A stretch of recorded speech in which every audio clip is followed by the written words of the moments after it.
말씀을 위해 기도하겠습니다.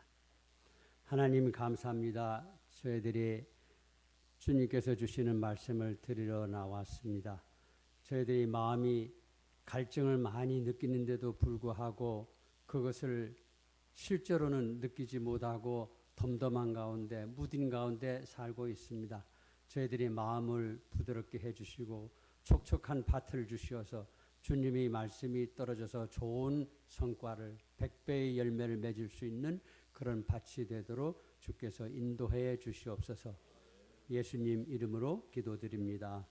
아멘. 예수님은 짧은 공생의 동안에 이스라엘의 여러 군데를 거의 모든 지역을 다니시면서 말씀을 전파하셨습니다. 오늘은 예수님께서 예루살렘 성전이 있는 곳에서 예루살렘에서 본향인 갈릴리로 가시는 도중에 사마리아라는 땅에 들리시고 특히 사마리아에 있는 수가라는 동네에서 말씀을 전하시는 것을 우리는 여기서 볼 수가 있습니다. 유대 땅은 세 부분으로 나눠져 있다고 봅니다.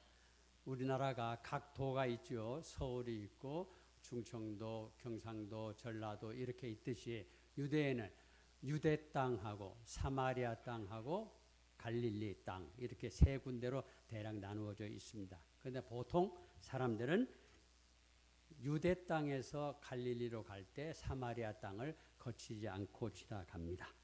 그런데 예수님께서는 이번에 사마리아 땅을 거쳐서 지나가십니다. 이 수가라는 동네는 실제로는 농사가 굉장히 잘 되는 곳이라고 합니다. 야곱이 우물이 가까이 있고 그 수가에서 농사 짓는 것을 보면은 전국이 농사 작황이 어떤가 하는 것을 알 수 있을 때입니다. 예수님이 그곳에 도착하셨을 때는 대략 12시쯤, 낮 12시쯤 되었습니다. 먼 길을 걸어 다니는 것은 그렇게 쉽지 않습니다. 예수님은 완전한 사람이거든요. 우리와 똑같이 피곤을 느끼십니다. 그래서 우물가에 앉아 계십니다. 제자들은 먹을 것을 구하려 수가 시내에 들어갔습니다. 그때 사마리아 여자가 우물가로 물동이를 이고 옵니다. 예수님은 목이 마르시기에 그 여자에게 이야기를 합니다. 물 좀 나한테 줄 수 있겠느냐. 그런데 이 여인이 이렇게 말을 합니다. 당신은 유대인인데 유대인이 어떻게 사마리아인인 나에게 물을 달라고 하십니까? 유대인이 사마리아인하고 상종을 하지 않는 것을 알고 있기 때문에 이런 말이 나온 것입니다. 그런데 예수님이 이렇게 이야기를 하십니다. 물 좀 달라고 하는 이가 누구인 줄 알았더라면은 네가 그에게 생수를 구했을 것이다. 그리고 그가 생수를 너에게 주었을 것이다. 이렇게 이야기를 합니다. 이건 굉장한 이야기에 속하는 겁니다. 여자는 지금 낮 12시에 물을 기르러 나왔습니다. 그 중동에서 낮 12시라는 것은 굉장히 뜨거운 때입니다. 사람들이 걸어 다니지 않습니다. 어떤 때는 양산을 받치고 다니는 사람도 있기는 합니다. 그런데 이 여자는 12시에 물을 기르러 우물에 나왔습니다. 왜? 거기에 있는 사람들을 만나고 싶지 않기 때문에, 만날 수 없기 때문에 그랬다. 이렇게 우리가 생각해 볼 수 있습니다. 그리고 그 당시에 남자들은 여자들에게 말을 건네지 않았습니다. 그게 큰 잘못인 것처럼 그렇게 인정이 됐었습니다. 예수님께서는 그런 관습 이런 것에 구애를 받지 않고 여자에게 이야기를 하셨습니다. 이 여자는 실제로 복잡한 인생을 걸어온 사람입니다. 그래서 그 마음속에 여러 가지 갈등이 있습니다. 그 갈증이 되고 또 인생의 허무함을 그런 느끼고 있었던 사람입니다. 이런 이야기가 오고 가는 중에 여자는 마침내 예수님이 메시아다 하는 것을 깨닫게 됩니다. 내가 메시아하고 이야기하구나. 그래서 물동이를 거기에 버려두고 시내로 들어갑니다. 시내에 들어가서 동네 사람들이 이야기합니다. 메시아가 오셨다. 내가 이제까지 살아온 것을 그대로 이야기하는 분이 바로 그리스도가 아니겠느냐. 그분이 여기에 오셨다. 이렇게 큰 소리로 동네 사람들에게 이야기를 하셨습니다. 예수님께서 사마리아를 가신 이유가 뭘까 하는 것을 생각해 봅니다. 그건 특별한 이유가 있기 때문에 사마리아를 들리신 것입니다. 유대인들이 싫어하는 땅 사마리아를 들리신 이유는 어디에 있을까? 이 처음에 보면 4장 처음에 보면은 4장 4절에 보면은 이런 말씀이 있습니다. 사마리아를 통과하여야 하겠는지라. 그러니까 통과해야 할 필요성을 느끼신다는 것입니다. 거기서 무엇을 하실 생각이었을까? 이것을 우리는 생각을 해봅니다. 왜냐하면 예수님께서는 이전에 제자들을 전도하러 보낼 때 하신 말씀이 있습니다. 마태복음 10장에 보면 있습니다. 너희들이 가서 전도를 하지만은 사마리아인의 고을에는 들어가지도 말라. 이렇게 이야기하셨거든요. 그런데 지금 예수님께서는 사마리아 한 땅, 한복판, 세겜이라는 중요한 도시에서 불과 1마일, 한 1.6km 정도 떨어진 곳에 있는 수가라는 동네에서 지금 이야기를 하고 계시는 것입니다. 이럴 때 제자들이 이제 음식을 구해가지고 돌아왔습니다. 그래서 잡수시지요 하고 음식을 내놓습니다. 그랬더니 예수님 하시는 말씀이 이렇습니다. 내게는 너희가 알지 못하는 먹을 양식이 있다. 그러니까 제자들이 눈을 동그랗게 뜰 수밖에 없습니다. 먹을 것이 없어서 먹을 것을 사러 갔는데 예수님은 내 양식이 따로 있다. 이렇게 이야기를 하신 것입니다. 여러모로 머리를 굴립니다. 그러니까 예수님께서 하시는 말씀이 이런 거예요. 예수님께서 이르시되 나의 양식은 나를 보내신 이 뜻을 행하며 그의 일을 온전하게 하는 것이다. 이렇게 말씀. 나를 보내신 이가 원하시는 것을 내가 행하는 거다. 완전하게 행한 것이다. 하고 이렇게 말씀하시는 것입니다. 그것이 무엇일까? 우리는 생각해 하나님의 뜻이 그러니까 나를 보내신 이 뜻이 하나님의 뜻이 무엇일까 생각해 보는 겁니다. 그거는 이렇게 생각을 우리는 해볼 수 있습니다. 잃었던 양을 다시 찾는 것. 그것이 하나님의 뜻이고 또 예수님의 양식이다 하는 이런 것으로 우리가 생각을 합니다. 분명하게 말하는 하나님의 뜻이 있습니다. 요한복음 앞장에 3장 16절에 그 말씀이 있습니다. 우리가 어릴 때부터 잘 외워오던 말씀이죠. 하나님이 세상을 사랑하셔서 독생자를 주셨으니 이는 그를 믿는 자마다 멸망하지 않고 영생을 얻게 하려 하심이라. 예수님은 우리를 구원하기 위해서 이 세상에 있는 사람들을 구원하기 위해서 죄인을 구원하기 위해서 완전한 사람으로 이 세상에 오셨습니다. 예수님이 여인하고 그 비천한 여인, 경멸받던 여인하고 이야기함으로 인해서 그 여인은 동네 사람들에게 메시아가 오셨다 하고 외치게 되었습니다. 사마리아 땅은 어떤 땅입니까? 사람들에게 소외된 땅입니다. 유대인들이 상종도 안 한 사람들이 살고 있는 것입니다. 버림받은 땅이라고 볼 수 있습니다. 경멸받은 사람들이 살고 있는 그 땅입니다. 그곳에 하나님의 복음이 폭탄처럼 던져졌다 하는 이런 말씀을 드릴 수가 있습니다. 사마리아 사람들은 그 복음을 받아들이기 시작했다는 겁니다. 이런 상황에서 예수님은 제자들에게 복음 전도에 대해서 이야기를 하시는 것입니다. 35절에 보면은 이렇게 말씀이 되어 있죠. 눈을 들어 밭을 보라. 추수하게 되었도다.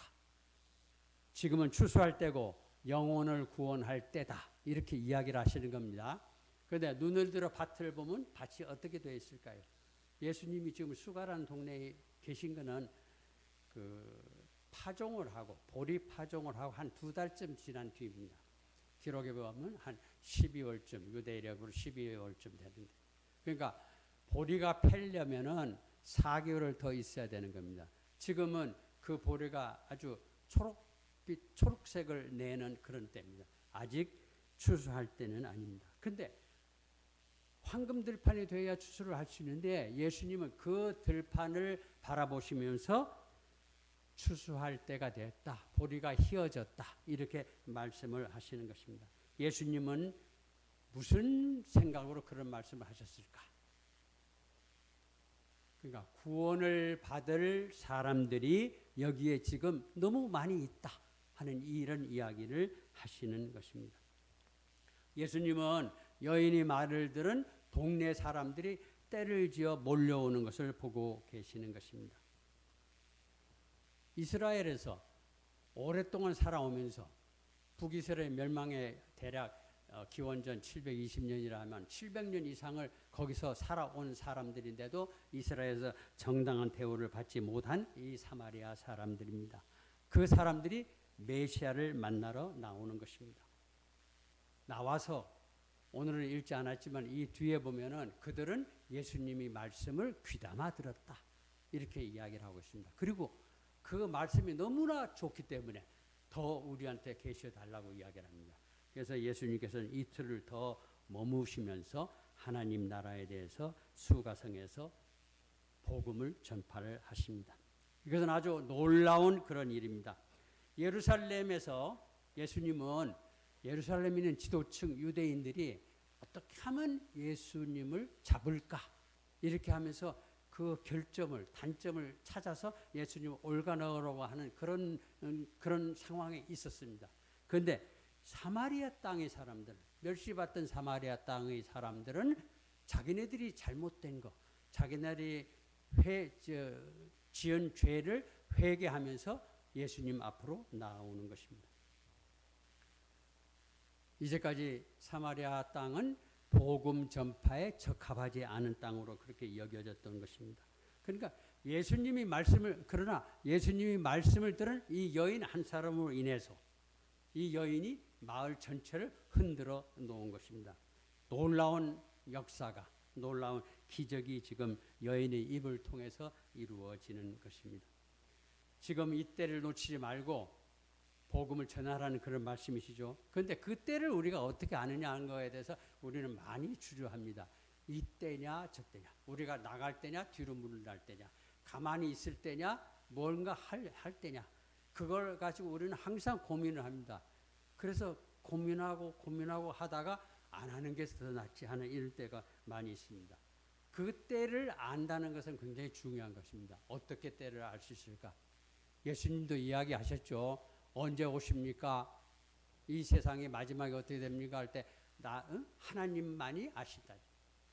하나님만이 때를 아신다는 그런 이야기했습니다. 우리가 무엇을 할 때냐 하는 것에 대해서 우리는 하나님과 교감을 서로 나누어야 됩니다. 생각을 나눠야 됩니다. 생각을 나누는 게 뭡니까? 기도하는 것이죠. 하나님, 이 때가 무슨 때입니까? 내가 무엇을 해야 됩니까? 하고 항상 소통하는 그런 자세가 있어야 됩니다. 주님이 말씀하는 그런 때, 이런 것을 아는 사람은 복이 있는 사람입니다. 은혜를 받는 사람입니다. 두 번째로 거두는 자가 이미 삭도 받고 영생에 이르는 열매를 모으나니 이는 뿌리는 자와 거두는 자가 함께 즐거워하게 하려 함이라. 36절에 있는 말씀입니다.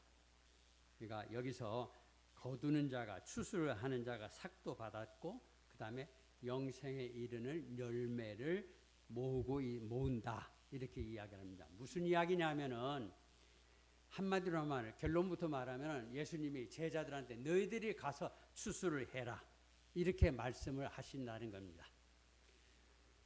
일꾼은 일을 하는 사람들은 대가를 받습니다. 그런데 대부분의 경우에는 일을 한 뒤에 일을 한 거에 대해서 주인이 대가를 지불을 합니다. 대가를 받았다 하는 것은 따지고 보면은 일이 시작됐다 하는 그런 의미를 갖는다는 것입니다. 여기서 일이라는 걸 추수하는 것이죠. 그러니까 추수하는 때가 됐고 추수를 하고 있다는 그런 것입니다. 또 추수하는 것이 너무 급박했다. 왜냐하면 우리가 잘 알듯이 벼가 익으면은 추수를 제때 해야 되는데 뭐 다른 일이 있어 못 한다든가 또는 비가 온다든가 이러면은 1년이 곡식 추수 농작물이 이 훼손될 염려가 많이 있습니다. 그러니까 그 때를 잘 알고 추수를 해야 되는 것입니다. 예수님께서는 구원받을 사람들이 이 성에 많이 있고 그리고 이미 추수할 사람들은 삭슬 대가를 받고 추수할 준비가 되어 있다 하는 것을 이야기를 하는 것입니다. 예수님께서는 우리에게 영생을 주시려고 이 땅에 오셨습니다. 예수님이 주시는 그런 영생 안에 영원히 사는 것 안에 무엇이 있을까? 우리가 받는 그런 대가, 또 우리의 기쁨 이런 것도 있습니다. 이거는 믿는 자들이 미래에 받을 궁극적인 그런 그 상급하고는 별개라고 봅니다. 주님이 일에 동참하는 것, 그것은 현재 이 세상에서 무엇보다 큰 기쁨을 주고 있다는 것입니다. 그러니까 이 세상에서 해야 되는 일을 통해서 우리는 기쁨을 받을 수 있고 또 하나님과 교류하는 예수님과 교류하는 그런 기회를 가질 수 있다 이렇게 보는 것입니다. 예수님은 제자들에게 영생에 이르는 열매 이것을 거두는 자들이라고 이야기를 합니다.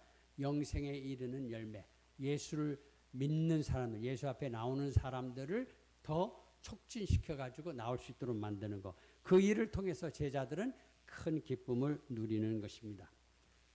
우리는 이 사회에 살면서 누군가와 함께 일을 합니다. 혼자 일하는 사람은 없습니다. 학교에서 보세요. 우리는 학교에서 여러 사람하고 같이 일합니다. 배우든가 또 회사에서 병원에서 슈퍼마켓에서 교회에서 여러 사람들과 같이 어울려서 일을 합니다. 일할 때 즐거움이 있죠. 즐거움이 있는 반면에 갈등도 있습니다. 서로 다투는 그런 부분도 있습니다. 왜 그럴까요?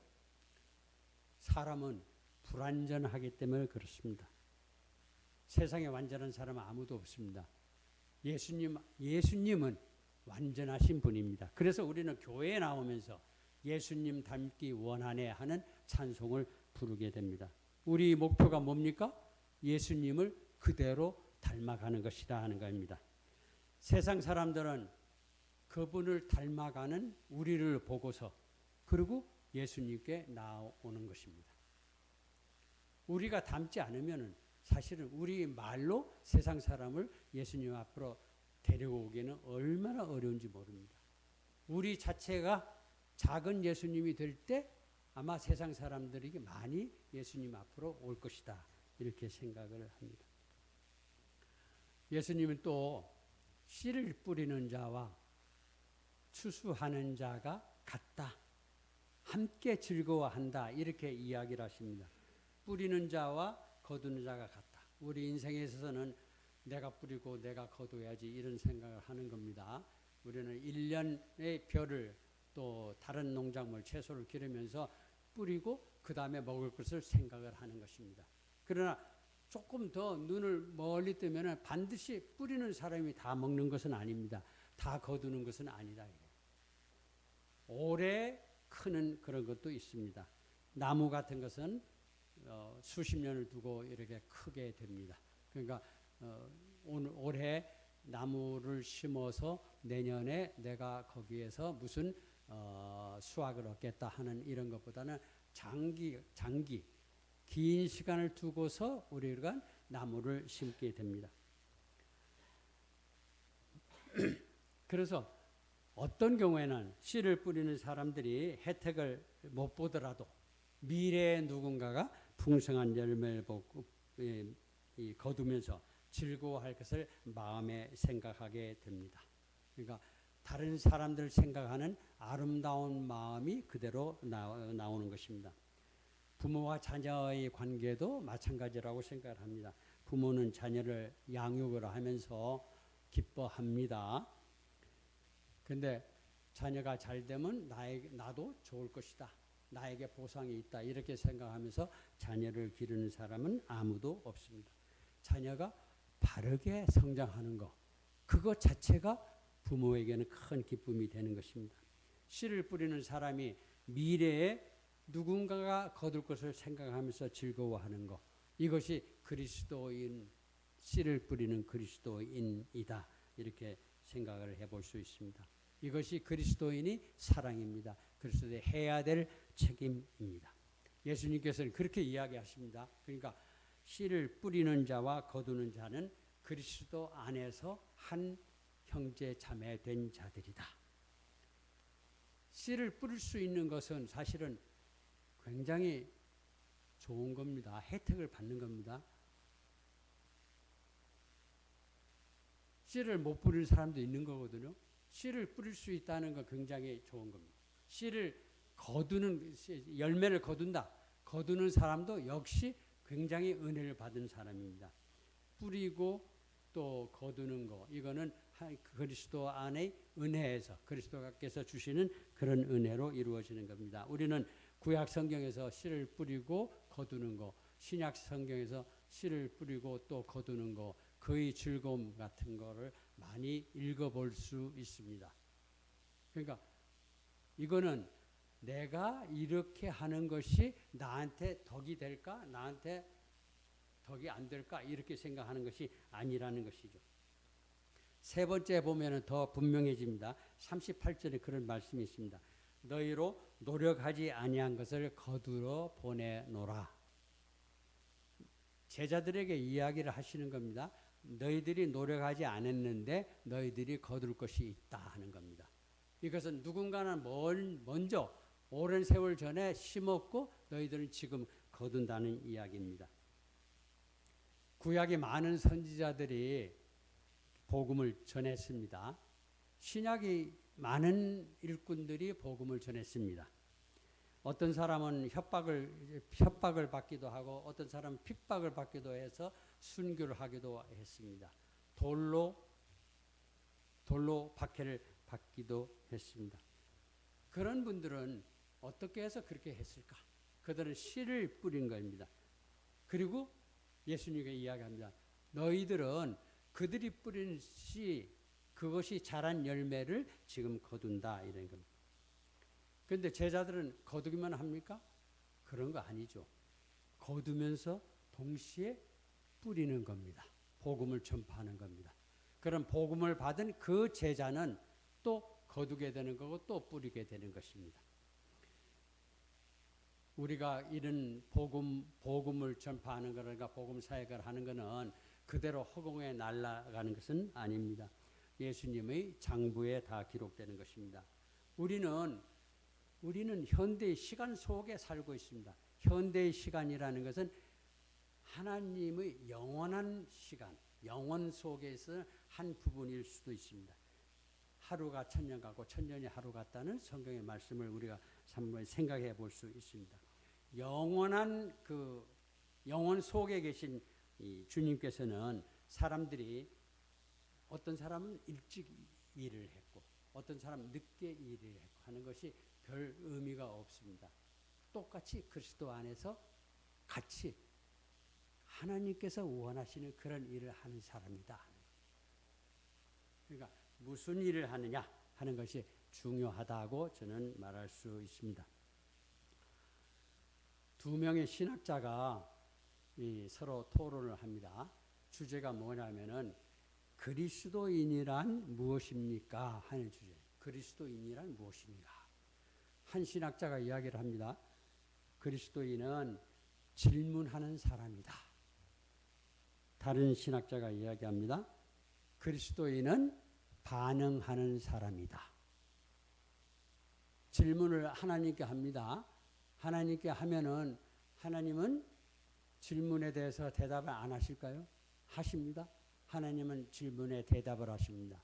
하나님이 하시는 말씀은 복음이죠. 복된 말씀입니다. 하나님의 말씀을 들은 사람이 반응하는 것은 무엇입니까? 하나님의 말씀을 전하는 겁니다. 그게 뭡니까? 복음을 전파하는 것입니다. 그러니까 그리스도인은 질문을 하고 또 질문에 대해 또 들은 답에 대해서 반응을 하는 겁니다. 그리스도인은 듣고 행동하는 것입니다. 듣는 것만 하고 행동은 안 한다는 것이 아니라 듣고 행동한다는 것입니다.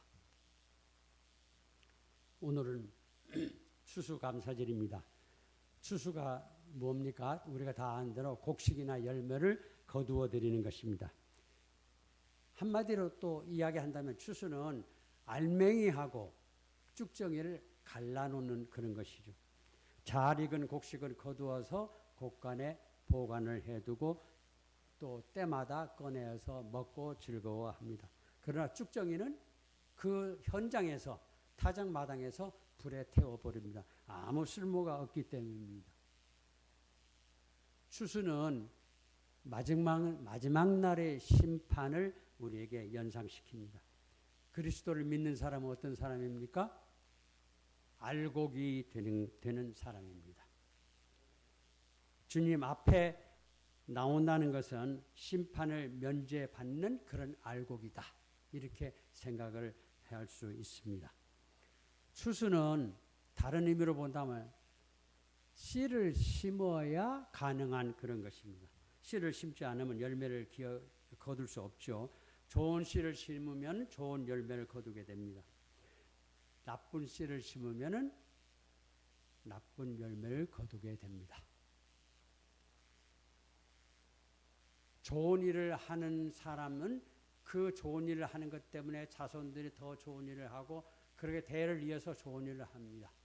나쁜 일을 하는 사람은 그 나쁜 것에 본을 받아서 자녀들이 더 나쁜 일을 하고 그 계속해서 나쁜 일을 합니다. 성경에 있는 말씀입니다. 천대까지 가고 몇 대까지 가는 이런 이야기가 있습니다. 좋은 일을 하는 사람은 천대까지 간다. 이렇게 이야기를 성경은 하고 있습니다.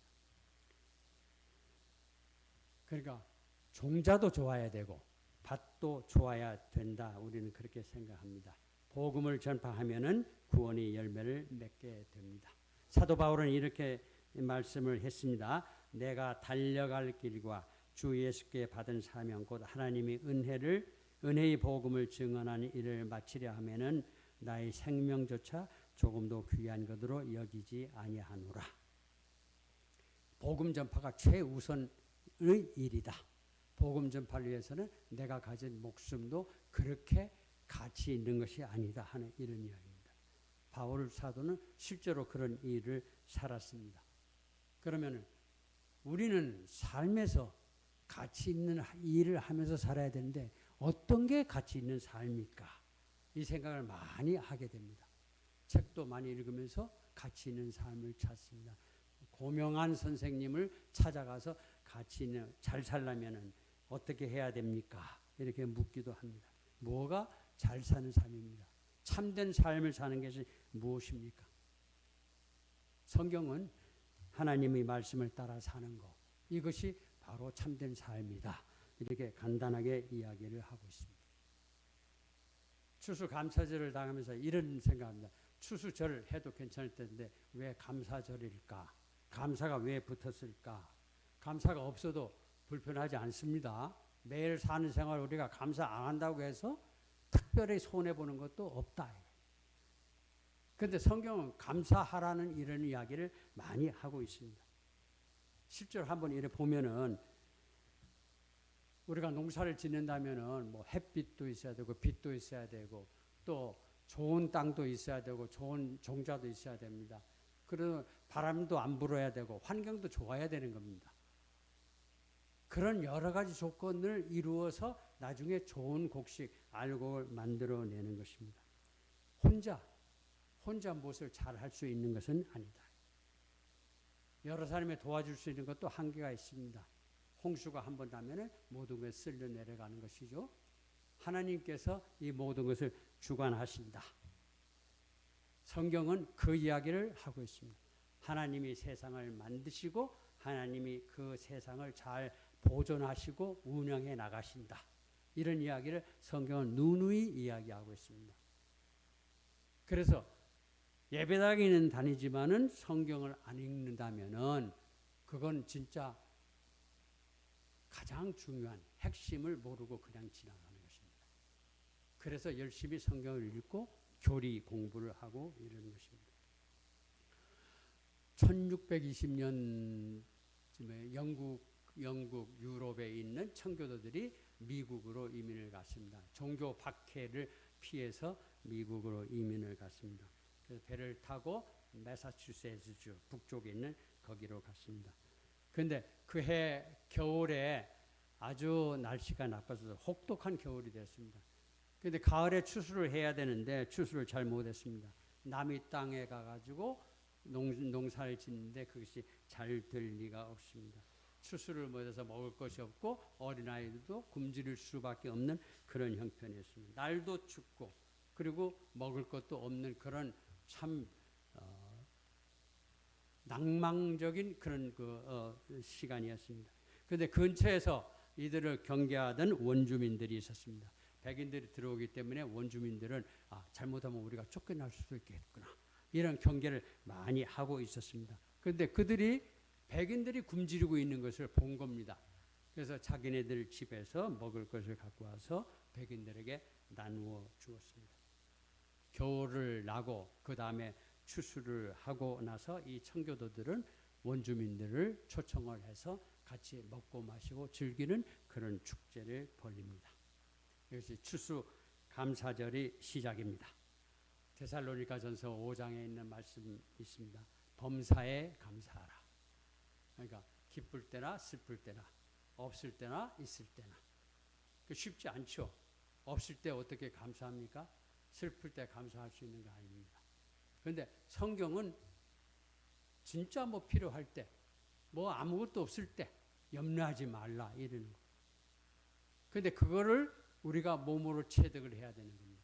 그게 설명으로 가능하겠습니까? 그러니까 자기가 하나님과 이 사이에서 그것을 얻어내야 되는 겁니다. 그래서 우리는 기도해야 된다 하는 그런 말씀을 하게 됩니다. 감사는 기쁨을 남과 나누는 것이죠. 감사는 하나님이 주신 것을 같이 나누는 것입니다. 그런 일은 그리스도 안에서 가능한 것입니다. 우리는 무엇을 감사해야 되겠습니까? 우리가 감사할 걸 한번 손꼽아 볼 수 있습니다. 무엇을 감사합니까?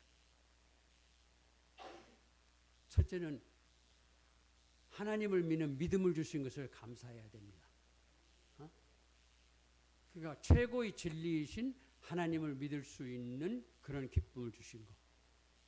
세상에는 하나님을 믿을 수 있는 자유가 없는 곳이 많이 있습니다. 북한만 보더라도 자유가 없습니다. 예배를 드릴 수 없습니다. 공산주의라는 게 뭡니까? 공산주의는 신이 없다, 하나님이 없다 하는 겁니다. 그러니까 공산주의를 한다면은 하나님을 믿는 것은 어떻게 허용을 할 수가 없는 겁니다. 우리는 예배당에 나와서 예배드리고 성경 말씀 보고 하는 것에 대해서 아무런 장애를 느끼지 않습니다. 왜? 하나님을 믿기 때문에 그렇고 또 우리가 그런 사회를 만들어 왔기 때문에 그렇습니다. 그래서 첫째, 하나님을 믿는 믿음을 주신 것을 감사해야 된다. 둘째는 뭡니까? 생명을 지켜주시는 하나님께 감사해야 됩니다. 우리 생명이 이 호흡이라는 거는 이게 호흡을 안 하면 5분 내에 우리는 이 세상에 없는 사람이 되는 겁니다. 이 생명이 호흡에 달려있다. 생명이라는 게 뭡니까? 우리가 지금 이야기한 대로 이 땅에 사는 생명도 있고 또 영원한 세계에서 사는 그런 생명이 있습니다. 예수님께서는 오셔서 영원한 생명을 사는 것을 가르쳐 주신 것입니다. 이 땅에서의 사는 생명도 보호해 주시고 또 영원한 생명도 우리에게 주신다는 겁니다. 세 번째는 우리가 먹고 살 수 있는 풍성한 물질을 주시는 것입니다. 우리 먹지 않으면 못 삽니다. 마시지 않으면 우리가 견딜 수 없습니다. 그래서 이 중요성을 아는 마귀가 예수님을 시험한 첫 번째 시험이 그런 겁니다. 너 배고프지? 40일을 금식했으면은 배가 고픕니다. 그러니까 돌멩이가 있는데 이걸 가지고 떡을 만들어서 먹으면 어떻겠냐. 이렇게 마귀가 예수님을 시험한 겁니다. 그러니까 먹고 마시는 것이 중요성이 있는 겁니다. 굉장히 중요한 겁니다. 그래서 기독교는 물질 생활에 대해서 물질 생활을 좀 떨어지는 것이다. 이렇게는 생각하지 않습니다. 물질 생활은 굉장히 중요한 것입니다. 하나님께서 우리의 물질 생활을 축복해 주시는 것입니다. 하나님이 원하시는 것을 우리가 이루어가는 우리 모두가 되시기를 소원합니다. 기도하겠습니다.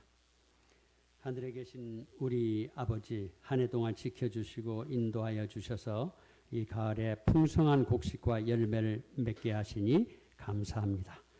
주님께서 막힌 것을 뚫어주시고 굴곡진 것을 평탄하게 하시며 햇빛과 비와 좋은 환경을 주셔서 먹을 것을 풍성하게 해주시니 감사합니다.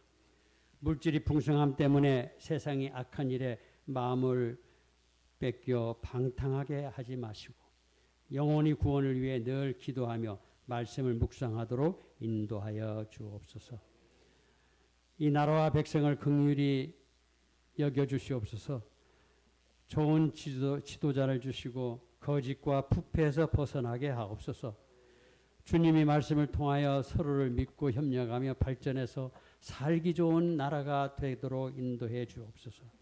겸손하고 정직하며 열심히 일하는 백성이 되도록 인도하여 주옵소서. 우리를 구원하신 예수 그리스도의 이름으로 기도드립니다. 아멘.